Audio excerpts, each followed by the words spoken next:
This is my rule. My eyes are on the speaker. Tell me why. Because that looks fantastic.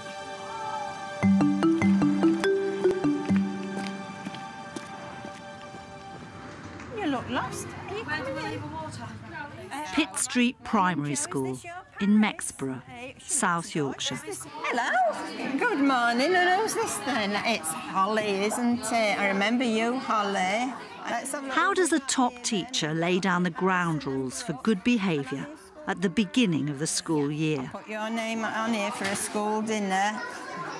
John Bailey's come to observe former Teacher of the Year, Libby Price, on the very first morning of her new reception class. Oh, what lovely smiley faces. Come on in then.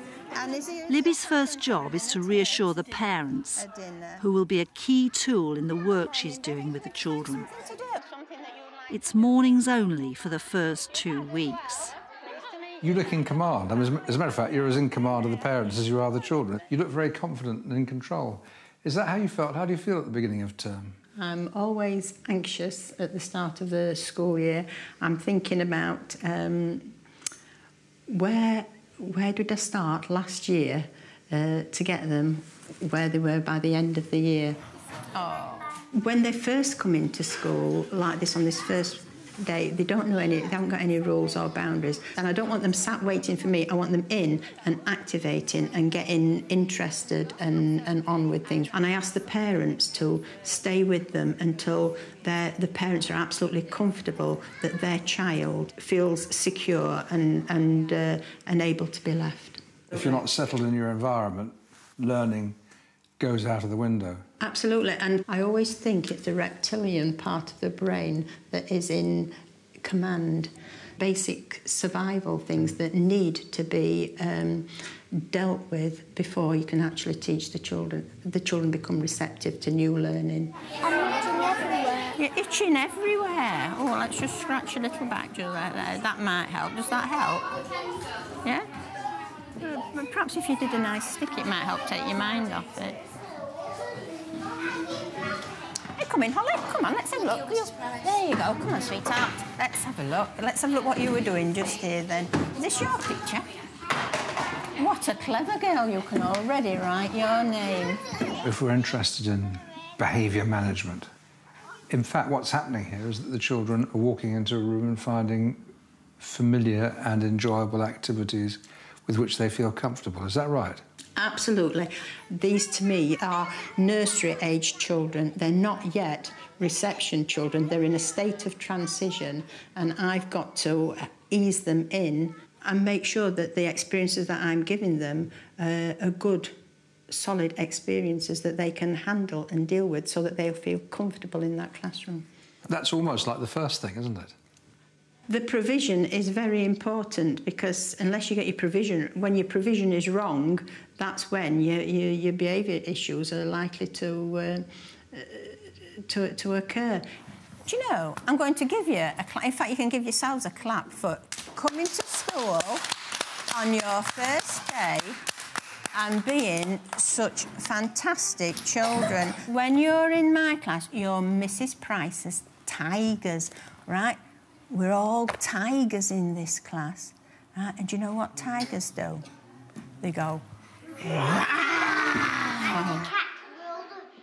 some tigers can run very fast and catch antelope. I'm very interested in your Ra. What's all this tigers and Ra about? What's happening there? I'm trying to give them an identity so that to make them a group, to quickly bring them together, and so that we have a group identity, and we're the tigers, and and that way of going around, that's to get the children's attention and get them sitting smartly and ready to learn. But do you know what? When I say to you, "Are you ready, my little tigers?" you have to go, "No, wait a minute, gosh, I've got to wait for me to ask you first." And you only do it one time. "Are you ready, my little tigers?" And then you cross your arms like that. It's putting routines into the day, because at this particular point, the quicker I can establish routines, the more secure the children feel. Come on a little bit closer, a bit closer. Claire, you're sitting beautifully. Wow, what fabulous children. Goodness me. You're sitting beautifully. You're sitting so smartly. Do you know what this chicken says here? It says, good sitting, please. And you are doing excellent sitting. Well done. I'm so pleased with you. I'm just going to hazard a guess that these routines and being absolutely clear about them is probably more important than the rewards and the sanctions. Yeah, the children enjoy doing them, and it builds things into the day that the children can relate to. I think you have been absolutely wonderful this morning, right? Give yourselves another pat on the back. But now what we need to talk about now, Rebecca, is our class rules, something that keeps us safe in our class. What do you think would be a good rule to have in our class? No smacking.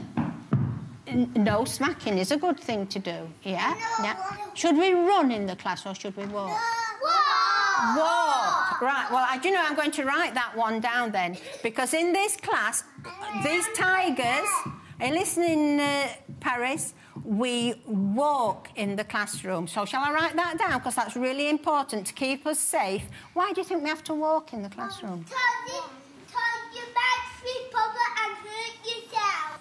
Right, so that would be a really good safe rule. So rule number 1 is we always walk. How many of them can read what you're writing down? None. So what's going on? They can't read, but I'm writing them, I'm getting them in the head. We'll refer to these rules time and time and time again, but after that I will go away and I'll write up the rules, and I will put picture clues as well on them, so the children can access these rules by looking at the pictures. What would happen if everybody was shouting and loud all the time? It would hurt our ears. So what would be a good rule for that? Be quiet. Use quiet voices. What? I'm going to shake your hand. That was a good answer. Right. Rule number 2, we're going to use quiet voices. We always use quiet voices. Oh, yeah, This one here, this is my rule, this one, and it says, sit down and I'll read it to you. It says, we are always kind and help each other. So in this class, tigers are always kind and they always help each other. And my rule, that is the strategy that I used. If someone did something that wasn't acceptable behaviour, I can get the children to self-assess against that statement. Are we sharing, Dale? Sit down, please. Remember, we're kind and helpful. And Claire, remember that rule about quiet voices? You have a constant flow of language that reinforces appropriate behaviour, either encourages children to renegotiate or to look at what other children are doing and getting on with it. So you're doing a lot of cognitive work with them. And then the last resource that we use in schools, the kind of rewards and sanctions, that's going to be the last thing that you teach them. We're all going to stay on the sunshine. If you do something that we don't like at school, then you can't stop on the sunshine. Right? Are you listening, Aaron? Watch, please, because this is really important, because if you do something unkind or something that's not helpful, then we're going to take your name off the sunshine and we're going to put it all by yourself on the rainbow. Sunshine is good. Superstar is excellent. Right? And what is the wind one for? This one is not good. And this one's terrible.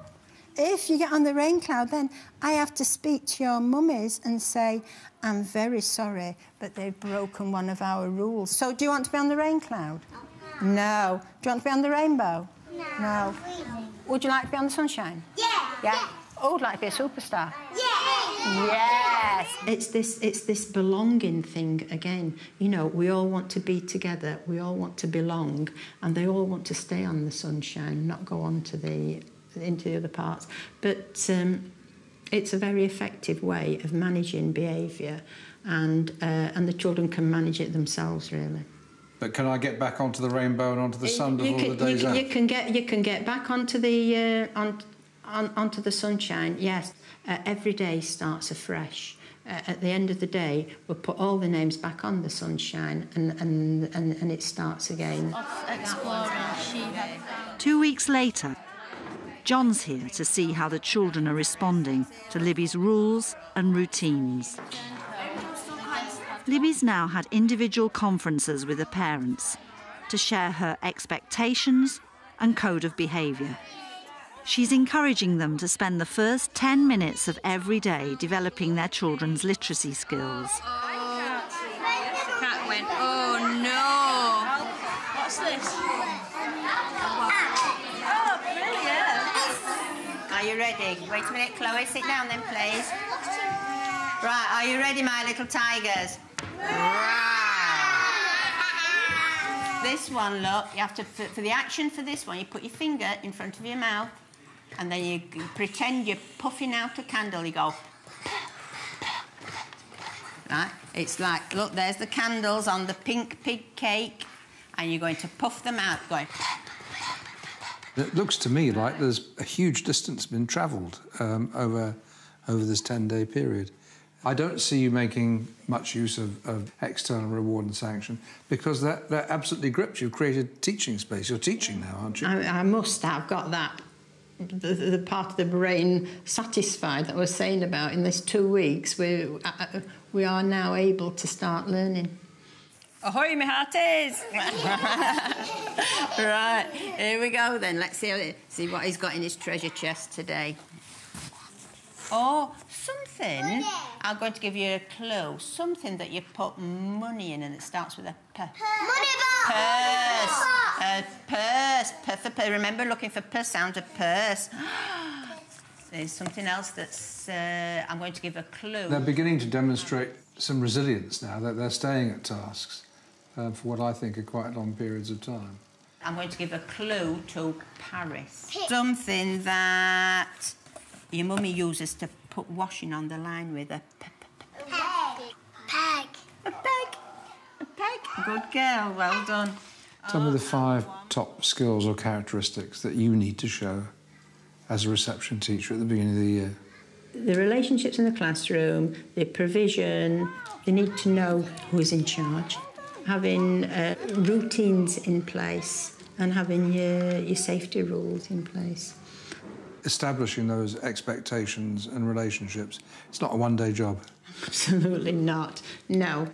It takes a long, long time for them to build, for them to understand your expectations, because there comes a time where you've only just got to look and they know. They pick up on these signals. Well, these children don't do that yet. And so I always think that by Christmas, the children will be mine. So I'm working up to that, really.